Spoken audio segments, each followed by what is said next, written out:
थोड़ी सी क्वेश्चंस आपको करवाऊँ ताकि थोड़ा सा क्वेश्चन भी खेल पाएँ आप लोग।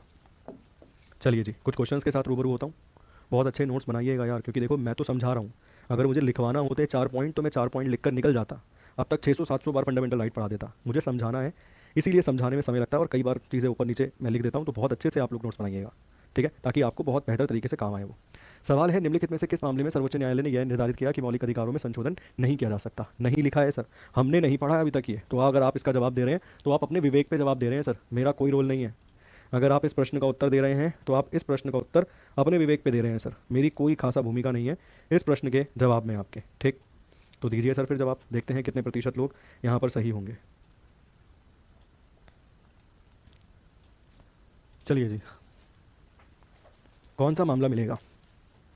याद है AK गोपालन का केस हमने पढ़ लिया है, ठीक है। केशवानंद भारती भी मैं कोशिश करूंगा साथ के साथ आपको पढ़ा दूं।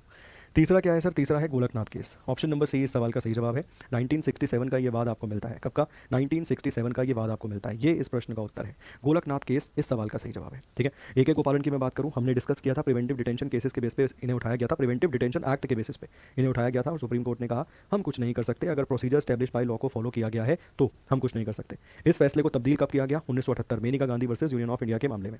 आगे है केशवानंद भारती। इस केस में कहा गया था कि भाई मूल ढांचे को परिवर्तित नहीं किया जाएगा, अर्थात अगर कोई मूल सिद्धांत है मौलिक अधिकारों में तो उसे नहीं बदला जाएगा, मगर अगर कोई चीज़ सर्कमस्टांशियल है, आप प्रीवियस क्लास को उठाकर देखिए, कहीं ना कहीं ये शब्द जरूर प्रयोग किया है मैंने कि अगर कोई चीज़ सर्कमस्टांशियल है जिसे तब्दील करने से कोई फर्क नहीं पड़ेगा संविधान पे, तो उसे बदला जा सकता है, ठीक है। मगर प्रश्न का उत्तर क्या है? Option number C, Golaknath case यहाँ पर इस सवाल का सही जवाब है, ठीक है। 1967 का वाद है, केस है।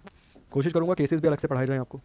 1.75% मेन जो केशवानंदा भारती केस है उसमें बोला था करो, इवन प्रस्तावना में भी संशोधन आप कर सकते हो, बस बेसिक स्ट्रक्चर पे प्रभाव नहीं पड़ना चाहिए। चलिए जी, अगला सवाल। सवाल है अनुच्छेद 13 के संदर्भ में अच्छा दान का सिद्धांत डॉक्ट्रिन ऑफ इक्लिप्स का मुख्य रूप से किससे संबंधित है? मैंने पढ़ाया है सर आपको ये, doctrine of Eclipse, doctrine of filtration, दोनों के दोनों समझाए हैं। चलिए, अच्छा धीरे चलूँ? बताइए, पहली बार कोई विद्यार्थी मिला है जिसने ये बोला है सर आराम से पढ़ाइए, जल्दी जा रहे हैं, वरना मैं तो आप जानते हैं कितने आराम से पढ़ाता हूँ, ठीक। चलिए जी, आइए, निम्नलिखित में से किससे संबंधित है? केवल भविष्यलक्षी कानूनों से, संविधान पूर्व कानूनों से, केवल विदेशी नागरिकों के अधिकारों से, या फिर आपातकालीन कानूनों से? क्या रहेगा प्रश्न का उत्तर? क्या होगा यहाँ पर इस सवाल का सही जवाब? देखिए, अगर हम बात करें संविधान पूर्व कानून, यह सिद्धांत यह है कि पुराना कानून मौलिक अधिकारों के खिलाफ, तो मौलिक अधिकारों द्वारा इसे इक्लिप्स मतलब बेसिकली कुछ समय के लिए छुपाया जा सकता है ताकि इसका बाद में भी प्रयोग कर लिया जाए, ठीक है, ताकि इसका बाद में भी प्रयोग कर लिया जाए। तो प्री कॉन्स्टिट्यूशनल लॉस की बात करता है। ऑप्शन नंबर बी यहाँ पे इस सवाल का सही जवाब है। आपको याद होगा ऐसे करके एक बीकर बनाया था और ऐसे समझाया था, ये बीकर है, ये छन्नी लगी हुई है इसके ऊपर, ठीक है, ये पोस्ट कॉन्स्टिट्यूशनल लॉ हो गए, ये प्री कॉन्स्टिट्यूशनल लॉ हो गए, या उल्टा कर लीजिए, प्री हो गए पोस्ट हो गए। इसके बारे में 13 के 1 में लिखा है, इसके बारे में 13 के 2 में लिखा है, जो 13 में लिखा है उसको अलग से पढ़ा था। इसके बाद 13 के 3 में लिखी थी लॉ की परिभाषा, और 13 के 4 को संशोधित के माध्यम से जोड़ा गया था। तो प्रश्न का उत्तर क्या है? Option number B. बढ़िया क्वेश्चन है, 89% लोग सही भी थे, कमाल कर रहे हो भाई साहब। चलिए अगला सवाल, नेक्स्ट क्वेश्चन। सवाल है अनुच्छेद 15 का 4 और 15 का 5 के तहत शिक्षण संस्थानों में आरक्षण का आधार क्या है? शिक्षण संस्थानों में आरक्षण का आधार क्या है? प्रश्न ये बड़ा ध्यान से जवाब देना भाई, है ना, पेड क्लास में पढ़ाया था, बहुत बहुत शुक्रिया सर आपका, ठीक। केवल सामाजिक पिछड़ापन, केवल आर्थिक पिछड़ापन, सामाजिक और शैक्षणिक पिछड़ापन, धार्मिक और भाषाई पिछड़ापन, दिमाग से इससे देना है जवाब, इससे, है ना, मुझसे नहीं देना, अक्सर वो गलत होता है भाई। देखो, शिक्षा का अधिकार मिलेगा किसे? वैसे नॉर्मली अगर मैं कहूँ तो शिक्षा का अधिकार किसे मिलेगा? जो भाई शिक्षा में पीछे है। अभी एक तरीके से सोच के देखो, बेसिक सिंपल भाषा में सोचो कि जो भाई शिक्षा में पिछड़ा हुआ है तो उसे तो शिक्षा का अधिकार देंगे।